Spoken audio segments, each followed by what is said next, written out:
তোলাবাজি, হুমকি, ভোট পরবর্তী সন্ত্রাস সহ নানা অভিযোগে বুধবার গ্রেপ্তার করা হয়েছে দুর্গাপুরের প্রাক্তন 2 নম্বর বড় চেয়ারম্যান তথা 20 নম্বর ওয়ার্ডের প্রাক্তন তৃণমূল কাউন্সিলর রমাপ্রসাদ হালদারকে। তাকে আদালতে তোলার সময় আদালত চত্বরে হাজির বিজেপি সমর্থকেরা ক্ষোভে ফেটে পড়েন। তাদের অভিযোগ, পুলিশ জামাই আদর করে ধৃতকে আদালতে নিয়ে গেল, অথচ তিনি যে অত্যাচার করেছেন তাতে তাকে কোমরে দড়ি বেঁধে নিয়ে যাওয়া উচিত ছিল। আজকে রমাপ্রসাদ হালদার দিনের পর দিন আমাদের সাথে যা অত্যাচার অন্যায় করেছে তার আজকে মানে কি বলবো পাপের ভাড়া পূরণ হয়েছে, যার জন্য পুলিশ কিন্তু আজকে যে জিনিসটা করেছে একদম ঠিক করেনি। পুলিশ আজকে একটা মানে জামাই আদর করে ওনাকে নিয়ে গেল ভেতরে, কেন করলো এটা?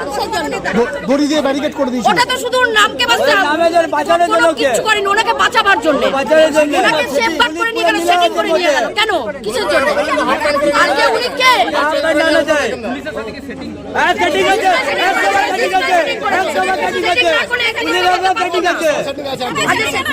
আমার নাম সুমনা ভট্টাচার্য।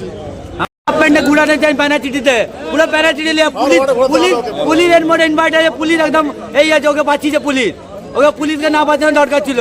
আর আমাদেরকে যে দুয়া একুতে মেরেছে যখন আমরা বিরিঙ্গির মোড়ে পারিজাতকে আমাকে আরো লেডিসদেরকে আর দিদিদের মেরেছে ওকে হাফ প্যান্ট আনা দরকার। আমার নাম রোহিত মিশ্রা, আমি থাকি বিজু পাড়াতে।